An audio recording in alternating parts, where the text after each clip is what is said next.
আল্লাহ তাআলা কিয়ামতের দিন সাইয়েদনা নূহ আলাইহিস সালামকে বলবেন, নূহ তুমি কি দাওয়াত পৌঁছিয়েছো তোমার উম্মতের কাছে? নূহ আলাইহিস সালাম বলবেন, হ্যাঁ আমি পৌঁছিয়েছি। এবার নূহের উম্মতকে আল্লাহ জিজ্ঞেস করবেন, হে নূহের উম্মতেরা, তোমাদের নবী নূহ কি দাওয়াত পৌঁছিয়েছে?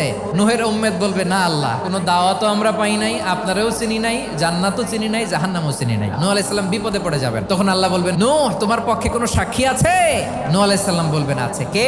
উম্মতে মুহাম্মাদি। তখন আমরা বলবো, আল্লাহ, আল্লাহর নবী নূহ আলাইহিস সালাম তিনি আপনি যা যা বলেছেন ঠিক তা তার উম্মতের কাছে পৌঁছে দিয়েছে। এবার নূহের উম্মতের সাথে আমাদের ঝগড়া লাগবে। তারা বলবে, তোমরা আসছো আমাদের হাজার হাজার বছর পরে, তোমরা কি করে জানলা? তোমাদের সাক্ষী ধর্তব্য হবে না? আমরা তখন বলবো, আমাদের কোরআনে তোমাদের নবীর নামে আল্লাহ তাআলা একটা সূরা নাজিল করেছেন, সূরাতে নূহ। দিন রাত এক করে তোমাদের কাছে তিনি দাওয়াত পৌঁছেছেন, সব আমরা জানি। আমরা যখন বলবো এই কথা, নূহের উম্মত চুপসে যাবে। তখন আমরা সত্য বলেছি কিনা এটা আল্লাহ তাআলা জানতে চাইবে বিশ্বনবীর কাছে। তখন বিশ্বনবী আমাদের পক্ষে সাক্ষী দিবেন। আওয়াজ করে বলেন আল্লাহু আকবার।